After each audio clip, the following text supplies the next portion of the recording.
Flop అయిన hit సినిమాలో ఇవాళ మనం 'రుద్రవీణ' గురించి మాట్లాడుకుందాం. చిన్నప్పుడు నాకు జరిగిన ఫస్ట్ ఎక్స్‌పీరియన్స్ 'రుద్రవీణ'తో ఏంటంటే, మా ఇంట్లో టేప్ రికార్డర్ ఉండేది మా తాతగారిది.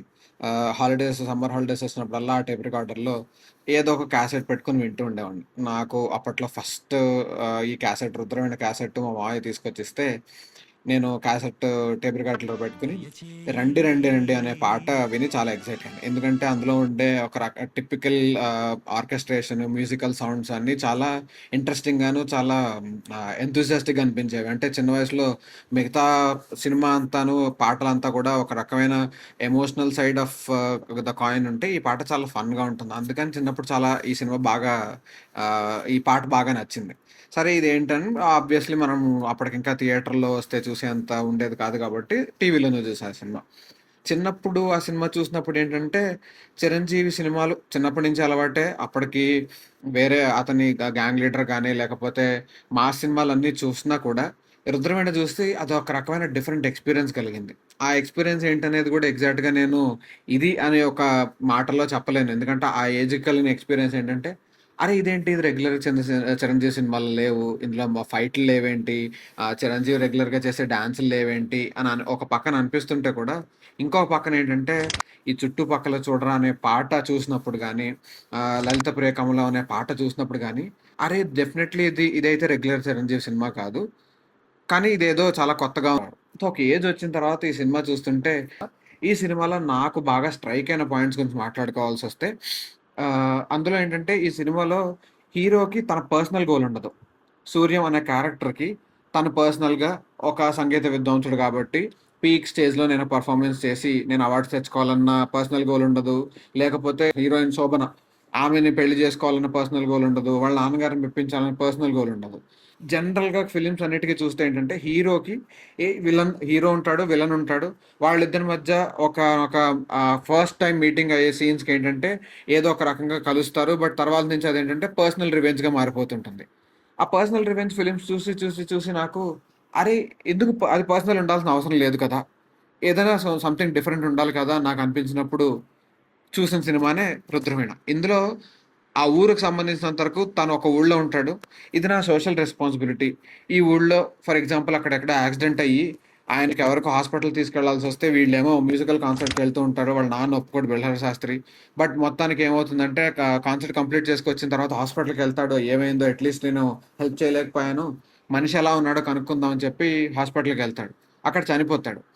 ఆ తర్వాత అలాంటి ఇన్‌స్టెన్సెస్ చాలా చూసి తనలో ఒక రెవల్యూషన్ ఒస్తుంది. వాళ్ళ నాన్నగారితోనే గొడవ పడతాడు. ఈ పర్సనల్ గోల్ పక్కకు పెట్టి ఒక సొసైటల్ గోల్, ఆ గోల్‌తో తనకు సంబంధం లేకుండా బట్ ఈ సినిమా చాలా ఇంపాక్ట్‌ఫుల్‌గా క్రియేట్ చేయడం నాకు చాలా బాగా నచ్చింది. అందులో ఇంకోటేంటంటే ముఖ్యంగా 'చిరంజీవి' బట్ ఎలాంటి సినిమా వచ్చిందని అప్పట్లో ఫ్యాన్స్ డిసప్పాయింట్ అయ్యి అది కూడా ఫ్లాప్ అయింది సినిమా.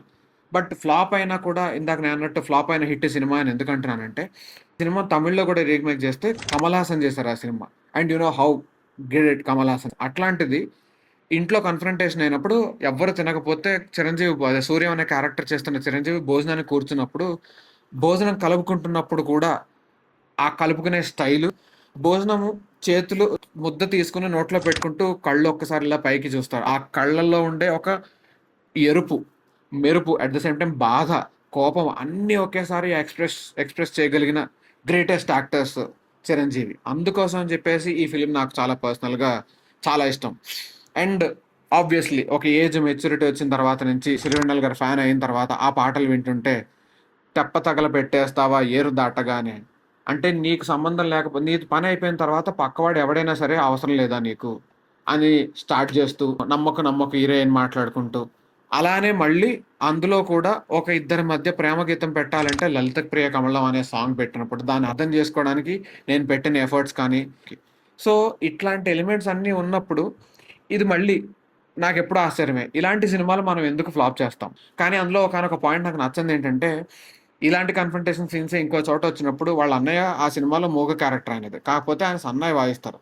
ఆయన అసలు మనుషులందరూ ఒకటే అని చెప్పడం కోసం అని జెప్పేసి సూర్యము, బెళహరి శాస్త్రి గొడవ పడుతూ ఫైనల్‌గా ఇద్దరి మధ్య మాటలు లేకుండా పక్కకు వెళ్ళిపోతుంటే, ఆ మూగ క్యారెక్టర్ చేసిన అతను మాత్రం 'రఘుపతి రాఘవ రాజారాం' అనే పాటకు సంబంధించిన దాన్ని ట్యూన్ వాయిస్తూ వెనకాల తీసుకొచ్చి గాంధీజీ ఫోటోతోటి ఇంక్లూడ్ జేస్తారు.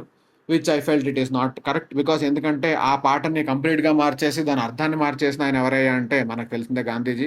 ఒరిజినల్ పాటకు సంబంధించినంత వరకు ఇది రాముడికి సంబంధించిన పాట. ఆ పాటని అక్కడ డిస్‌ప్లే చేయకుండా, పూర్తిగా కంప్లీట్ చేయకుండా, మళ్ళీ గాంధీ ఫోటోని అక్కడ గాంధీ బొమ్మతోటి ఆ సీన్ కంక్లూడ్ చేయడం అనేది వన్ ఆఫ్ ద సీన్స్ అది నాకు నచ్చలేదు. బట్ ఓవరాల్‌గా సినిమా చూసుకుంటే 99% ఈ సినిమా అంత అద్భుతంగా ఉన్నా కూడా ఎందుకు హిట్ అవ్వలేదనేది ఐ డోంట్ నో. సో, అలాగా ఇందులో మీకు ఈ సినిమాకి సంబంధించినంత వరకు నచ్చినవేమైనా ఉంటే